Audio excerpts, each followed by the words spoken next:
Yuk kenalan dengan investasi pemerintah. Perkenalan dulu ya. Video ini disusun oleh Dina, Kiki, Ronaldo, Oci, dan Rufhan.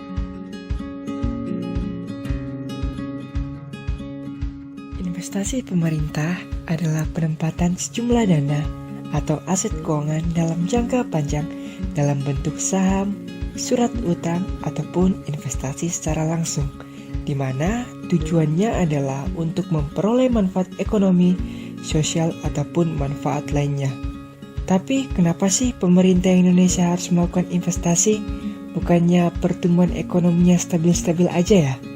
Nah, tapi menurut Harold Domar mengatakan bahwa setiap perekonomian itu perlu menyisihkan suatu proporsi tertentu untuk investasi, di mana investasi ini digunakan untuk mengganti barang-barang modal yang sudah rusak nantinya, serta diperlukan untuk penambah modal ataupun investasi ini digunakan untuk memajukan perekonomian dan kesejahteraan sosial. Landasan hukum investasi pemerintah diatur dalam PP 63 tahun 2019. Nah, untuk kali ini kita akan membahas 3 bidang investasi pemerintah, yakni pendidikan. Dana investasi pemerintah di bidang pendidikan adalah bentuk upaya cita-cita bangsa yang tertera di pembukaan Undang-Undang Dasar tahun 1945 dengan menyisihkan proporsi anggaran minimal 20% dari total belanja negara.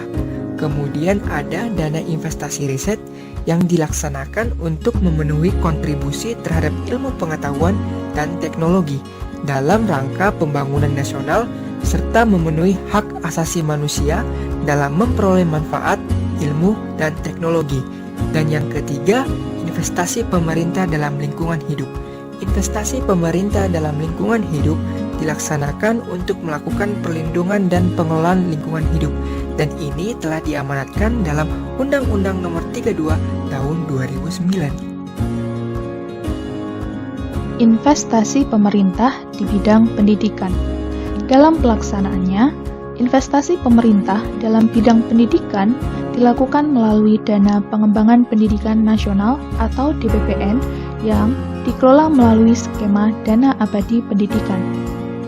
Lembaga pengelola DPPN adalah BLU, yakni LPDP, atau Lembaga Pengelola Dana Pendidikan. Hasil investasi dari DPPN akan digunakan untuk membiayai program beasiswa dan program pendanaan riset serta operasional internal LPDP. Untuk komposisinya, jenis portofolio investasi LPDP per 31 Desember tahun 2018 ditempatkan ke 3 jenis investasi. Yang pertama adalah deposito, kemudian obligasi SBN, dan yang ketiga adalah obligasi BUMN. Sehingga total pokok DPPN adalah sebesar 46 triliun 117 miliar 700 juta rupiah.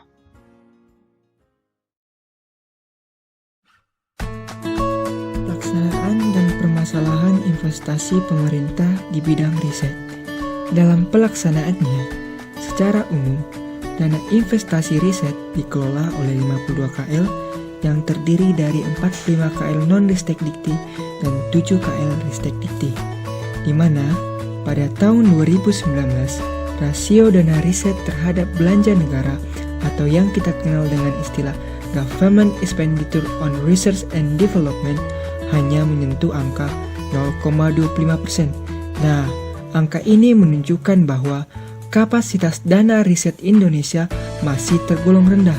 Di samping permasalahan pendanaan, adapun persoalan umum lainnya yang menjadi momok pada proses investasi pemerintah meliputi peran pendanaan ataupun kontribusi swasta akan riset dinilai masih rendah. Hal ini dikarenakan kurangnya kebijakan deductible tax akan riset serta regulasi pemerintah akan property rights masih lemah. Kemudian disusul dengan rendahnya jumlah peneliti di Indonesia serta kualitas publikasi riset masih tergolong rendah. Hal ini disusul dengan adanya isu moral hazard akan riset di tengah-tengah masyarakat bahwa selama ini riset dilakukan hanya untuk sebatas administrasi atau yang digunakan sebagai alat untuk mendapatkan kenaikan pangkat.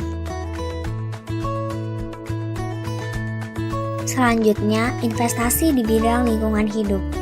Selama tahun 2010 hingga 2014, realisasi investasi lingkungan hidup masih sekitar 30,3% atau sekitar 486 triliun, sehingga Badan Koordinasi Penanaman Modal atau BKPM menargetkan investasi di bidang lingkungan hidup meningkat 2 kali lipat sekitar 972 triliun. Dalam pelaksanaannya, investasi pemerintah dalam bidang lingkungan hidup didanai dengan mekanisme PDLH. Sehingga PDLH merupakan sistem dan mekanisme yang digunakan untuk mendanai upaya perlindungan dan pengelolaan lingkungan hidup. Tujuan utama dari PDLH sendiri yaitu untuk melestarikan fungsi lingkungan hidup. Untuk pelaksanaan pengelolaan dananya, dibentuk unit organisasi non-eselon yang melaksanakan fungsi pengelolaan dana lingkungan hidup dengan menggunakan pola pengelolaan keuangan BLU.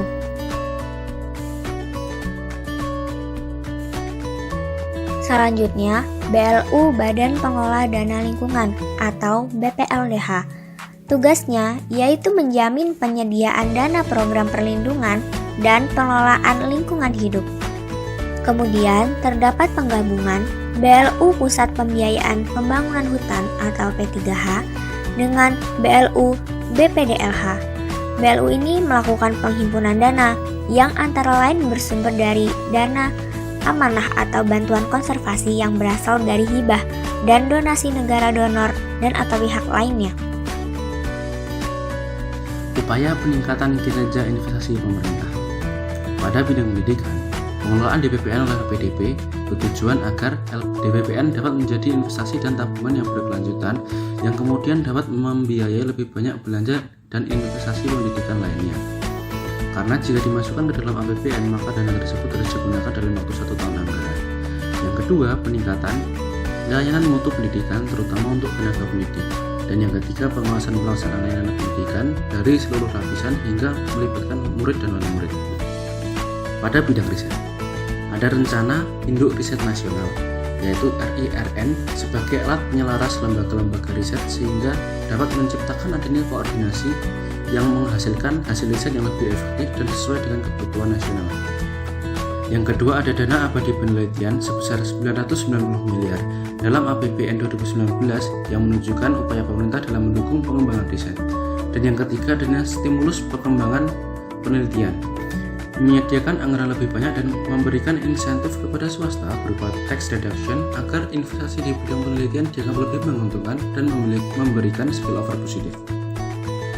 Pada bidang lingkungan hidup, ada strategi perencanaan dan penganggaran pembangunan hijau atau P3H, yaitu mencakup strategi perubahan kebijakan dari pola ketergantungan pembangunan pada anggaran berubah menjadi penyediaan insentif dan regulasi yang akan mendorong investasi pembangunan oleh swasta dan masyarakat. Yang kedua adalah konsep REDD+, yaitu pengurangan deforestasi dan perusakan hutan. Yang ketiga adanya Undang-Undang Nomor 32 Tahun 2009 tentang Perlindungan dan Pengelolaan Lingkungan Hidup dan Undang-Undang Nomor 37 Tahun 2014 tentang Konservasi Tanah dan Air yang bertujuan untuk mengatasi degradasi lingkungan, untuk menyelamatkan lingkungan dan sumber daya alam, dan menjaga ketahanan keanekaragaman hayati. Oleh karena itu, pemerintah mengambil kebijakan peningkatan kualitas lingkungan hidup.